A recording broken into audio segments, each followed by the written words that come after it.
Ancaman pinjol makin ngeri karena beberapa hari lagi kita akan pergantian tahun. Otomatis ini mereka sedang berlomba-lomba untuk mengejar target untuk menutup buku di akhir tahun. Teman-teman semuanya yang mengalami telat bayar atau tidak mampu bayar harus pergunakan logika Anda dengan maksimal.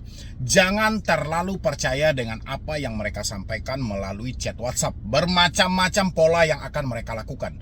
Jangan pernah terpengaruh dengan mereka mengucapkan melalui telepon.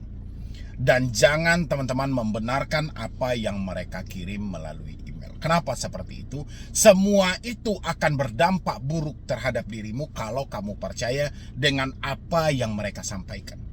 Dampak buruk yang tidak bisa dihindarkan adalah kepanikan dan kesetresan tanpa henti. Oke, teman-temanku, ini saya berpesan sama Anda semuanya gitu loh. Dimanapun pinjolnya, terserah Anda tidak perlu uraikan satu persatu. Bang, saya telat ini bang, saya telat di sini bang, saya telat di sini bang. Pasti Anda bercari aman atau tidak nih, ada DC atau tidak, sebar data atau tidak. Nggak usah kalian cari aman. Nggak usah kalian cari DC atau FC. Yang jelas yang perlu kalian temukan adalah di mana letak logikamu hari ini gitu loh. Jangan pernah percaya dengan apapun yang mereka sampaikan melalui WhatsApp. Ya, Anda mau dipenjara, aset Anda mau ditarik, data Anda mau disebar, jangan pernah percaya. Kalau dirasa pemikiran Anda sulit untuk diajak kompromi, ya, pikiran Anda ini sangat sulit untuk menerima apa yang disarankan, mungkin alangkah baiknya teman-teman tidak usah lagi membiarkan komunikasi Anda tetap aktif. Mungkin Anda bisa mengganti nomor, menghapus WA, dan mengganti email. Itu adalah pilihan yang terbaik, teman-temanku. Itu pilihan yang terbaik. Saya sampaikan di sini, saya tidak mau kecolongan lagi karena sesuai dengan pengalaman dari tahun ke tahun, setiap menjelang akhir tahun ada saja gebrakan yang dilakukan oleh penagih hutang yang mana nanti menimbulkan kekacauan yang terjadi. Mengakhiri hidup, melakukan tindakan pidana dan segala macam. Oke, resiko satu-satunya yang akan Anda dapatkan di pinjol legal kalau mereka melaporkan hal ini kepada OJK adalah nama Anda akan tercatat di dalam SLIK dengan skor yang buruk. Kalau nama Anda tercatat di SLIK dengan skor yang buruk, yang terjadi adalah Anda akan kesulitan berhutang buat ke depannya. Ya, cuman itu kok, nggak ada di luar dari itu. Cuman kesulitan berhutang buat ke depannya. Kalau bisa di depan Anda nggak usah berhutang lagi. Ya, ini buat teman-temanku yang masih hari ini berperang dengan ancaman, berperang dengan surat tugas yang dikirimkan, berperang dengan pasal-pasal yang mereka lontarkan, tidak usah terlalu percaya. Ini akhir tahun. Ya, Anda pasti paham dong kalau akhir tahun seperti apa. Penutupan buku. Mereka harus bersih-bersih, harus mengumpulkan semuanya mana yang tertunggak.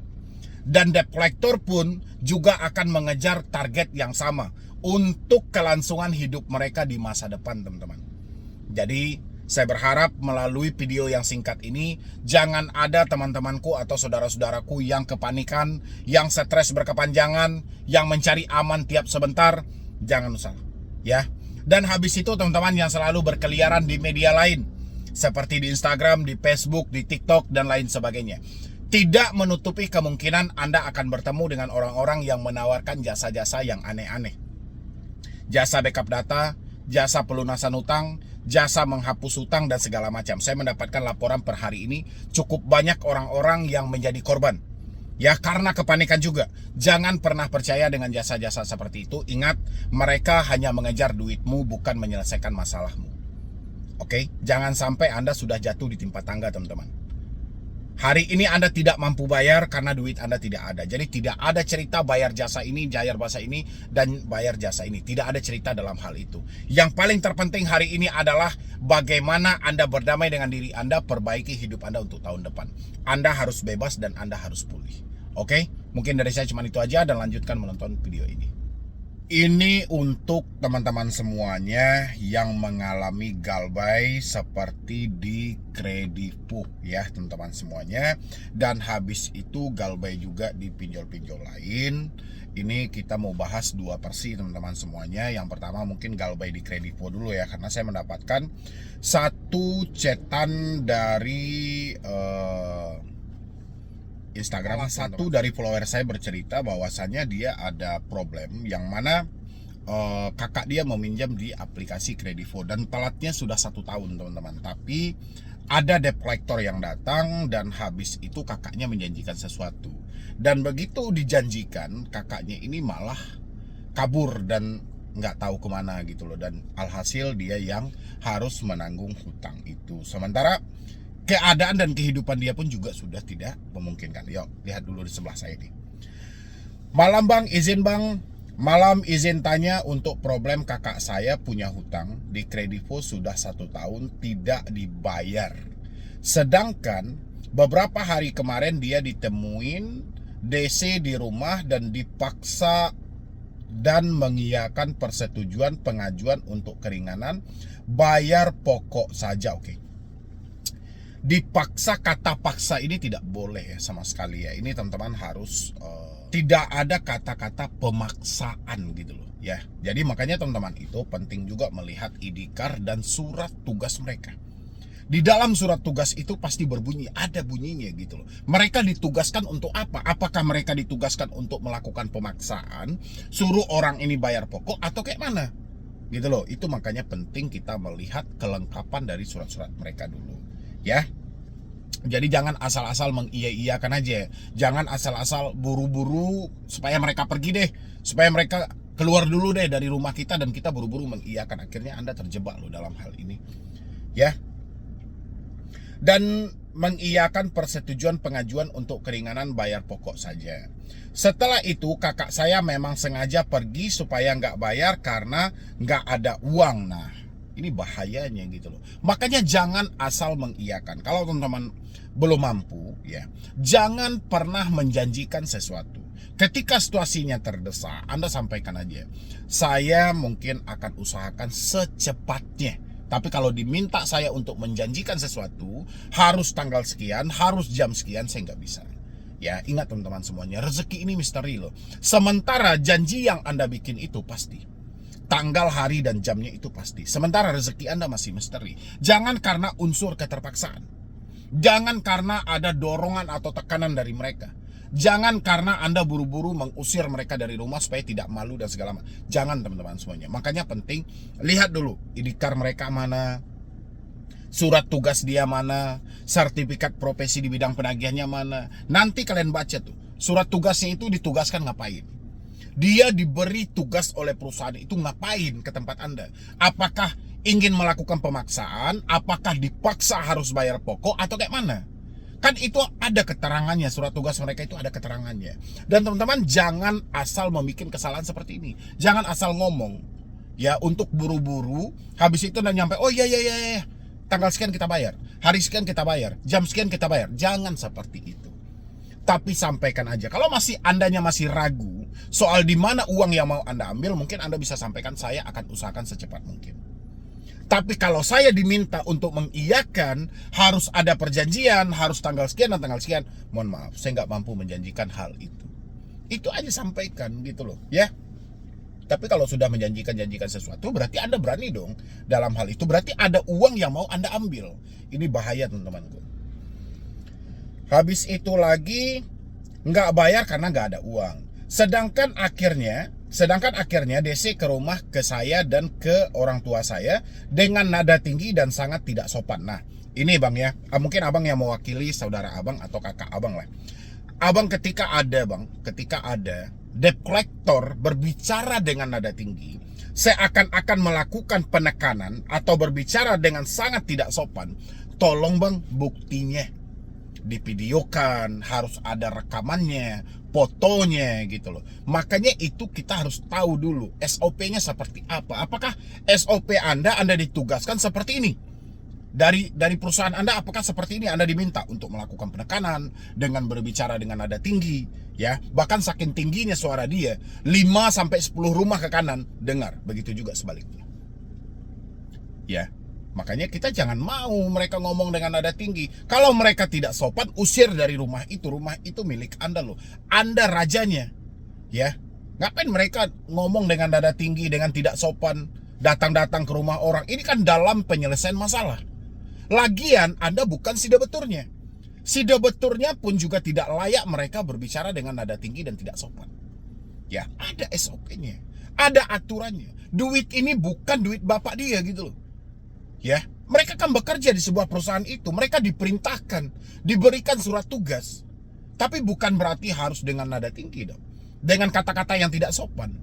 Itu juga harus teman-teman lihat situasinya gitu loh. Kalau rasanya mereka ini tidak sopan sama sekali, usir. Mohon maaf Pak, mohon maaf Bang, silahkan Anda keluar dari rumah saya. Kayak gitu aja gitu loh, lantang-lantang aja. Habis itu di sini akhirnya mau nggak mau saya bayar DP yang 1,4 juta Bang. Dan nanti dia mau ke rumah lagi tanggal 24, ke rumah untuk nagih 12 jutanya saya. Saya jujur nggak mampu dan bukan hutang saya.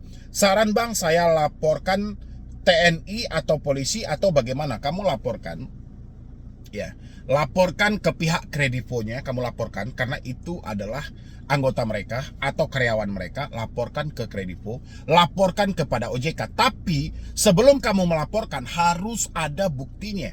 Kalau memang tanggal 24, kita tunggu aja tanggal 24, apakah mereka masih menggunakan nada tinggi. Kalau kamu misalnya tidak mampu bayar, itu nggak ada masalah, karena itu memang bukan tanggung jawabmu. Tapi dengan adanya itikat baikmu, sudah disampaikan 1,4 tadi sudah kamu bayarkan, itu sudah bagus. Kan ada itikat baik, kita dari keluarga menanggung jawabi. Lagian dalam aturan itu dilarang melakukan penagihan di luar dari si konsumen. Ya, emang Anda si konsumen? Enggak. Saudaranya? Ya saudara. Ya kan? Karena memang itu saudara kita, tapi bukan itu tanggung jawabmu. Kayak gitu ya. Yang penting jangan mau ditekan dengan nada-nada tinggi, ancaman. Yang penting jangan menjanjikan sesuatu. Ini kamu bayar 1,4 aja, itu sudah bagus, sudah ada itikat baiknya namanya. Ya. Nanti kalau misalnya mau lapor ke polisi, TNI dan segala macam, itu harus ada bukti-bukti yang jelas. Nada ancamannya seperti apa, tidak sopannya seperti apa gitu loh ya. Apalagi sekarang kan lagi gencar-gencar tuh. Saya rasa memang debt-collector ini yang tidak beretika, yang tidak tahu aturan. Memang evaluasi ini nggak cukup, tapi dipecat aja mereka-mereka yang tidak tahu aturan gitu loh. Kan masih banyak debt collector yang masih berkualitas dan segala macam. Debt collector yang mempunyai sertifikat profesi di bidang penagihan, pasti mereka lebih bisa menguasai situasi di lapangan tanpa harus dengan nada kekerasan, ya. Atau tetap harus bayar karena kakak saya pergi terlalu singkat dan kelihatan nggak masuk logika saya gitu loh. Ya sudah, kalau Anda punya uang bayarkan, kalau tidak ya jangan gitu loh. Ya, karena ini kan bukan ranah Anda juga. Tapi kalau Anda ada uang dan Anda mempertanggungjawabkan hal itu, ya kenapa tidak? Ya, soal bayar atau tidak itu lebih ke kondisi hidup Anda aja. Tapi kalau mereka bertindak tidak SOP, tidak sesuai dengan aturan, malah mengutamakan ancaman, jangan mau teman-teman semuanya. Ya, karena Anda bukan untuk ditindas. Jadi sampaikan sama mereka, Anda kalau hanya untuk melakukan penekanan, silahkan berangkat dari rumah saya.